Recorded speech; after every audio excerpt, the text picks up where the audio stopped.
Mga ka-junk shop, another day, another video po tayo. Dito po sa video natin ay tuturo ko lang po sa inyo kung ano po ba yung tapa na tinatawag po sa junk shop. At saka kung ano-ano po ba yung mga kabilang sa tapa or tapalodo na tinatawag sa junk shop. Baka kasi malito kayo o baka naisip nyo dinadaya lang kayo kasi mas mura nga po ang presyo kapag sinabing tapa, no? Hindi na po siya presyo ng bakal, mas mababa. So, yun mga ka-junk shop, ano nga ba yung mga pasok po sa tapa pagdating po sa junk shop kapag ipapakilo natin? Mga ka-junk shop, number 1 po, pag sinabi nating tapa, light po yan na bakal eh. Kumbaga ginagawa lang nila, ginagawa nilang kabilang sa tapa, yung mga light na bakal. Mga ka-junk shop, ano po ba yung mga kabilang sa tapa? So ito po mga ka-junk shop na yung mga kahapon ng ref.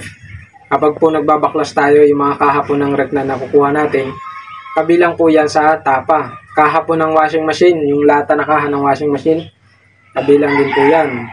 Tapos yung mga sa rice cooker, mga ka-junk shop, tandaan nyo po, yung mga kaha ng rice cooker na lata.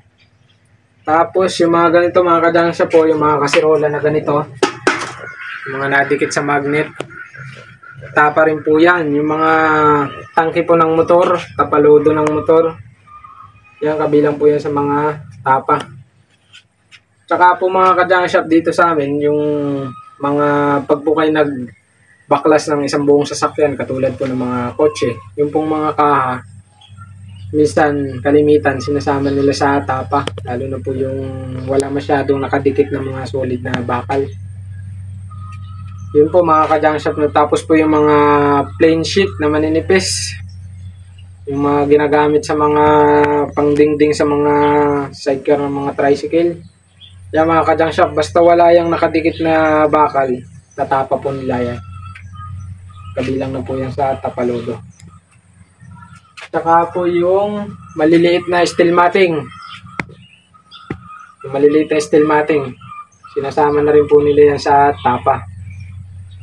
Yung tapa naman po mga ka-junk shop dito sa amin, mas mahal po yung sa yero, mga ka-junk shop.